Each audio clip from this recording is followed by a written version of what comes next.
নৈরাজ্য থেকে নজর ঘোরাতে মরিয়া বাংলাদেশের ইউনূস সরকার। এবার শেখ হাসিনার প্রত্যর্পণের জন্য ভারতকে চিঠি দিল বাংলাদেশ। এর মধ্যেই পদ্মাপাড়ের দেশ থেকে সামনে এসেছে ভয়ঙ্কর ছবি।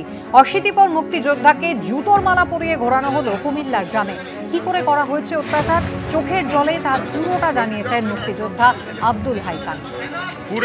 পুরা গ্রামের মানুষের কাছে মাপ চাইতে নেবেন নিয়ম নেই, একজন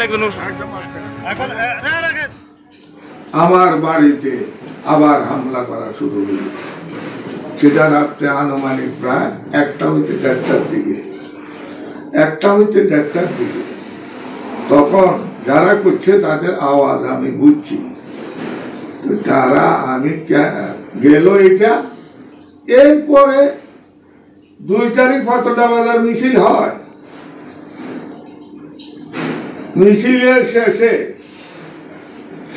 7:30টা কি 8টার দিকে আমার বাড়িতে হামলা করে। আবার 2 তারিখ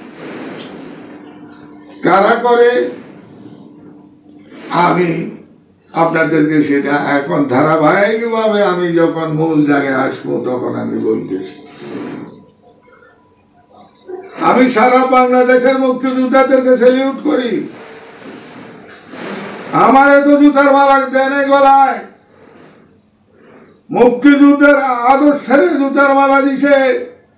সারা বাংলাদেশের মুক্তিযোদ্ধাদের গায়ে এই গলায় জুতার মালা দিয়েছে। আমি কোন দেশে আছি?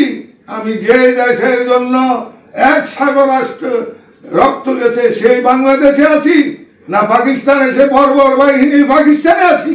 আমি এটা সাংবাদিক ভাইদের প্রশ্ন করি। তা আমি বাজারে গেছি, আমার ডায়াবেটিস এবং প্রেশারটা মাপাবো। আমি প্রেশারটা মাপাবো এমন সময় এই ছেলেরা বাইকে তো নামি এমনি আমার ঠাত দিল। তা আমি তো সাদা মনের মানুষ, আমি গেলাম, কিরে বাবা আমার কেন ডাকলে? রে শাল আসবে না, তোর মুক্তিযোদ্ধা শক্তিযোদ্ধা, তোর একটা জব করুন।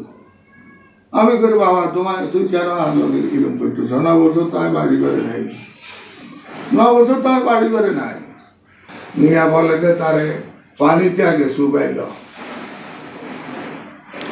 তখন আমি বললাম যে বাবা আমার পানি পালিস না, আমি শরীর অসুস্থ। তো কয় এই সালারে শোয়া। তখন আবার হিল ঘুষি নেওয়ার সময় দিছে এবং সেখানে শোয়া। এবার উপরে আমার লাঠি দেওয়া শুরু করলো। তখন একটা ছুরি বাইর কর, ছুরির ভিডিও আপনারা এখনো পান নাই।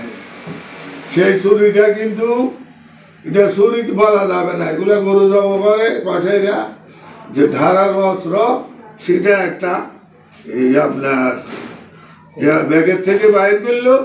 আমার গলার এখানে দাগ পড়ে নাই। এমনি বসাইতে আরেকজনে বললো যে রাখবে না।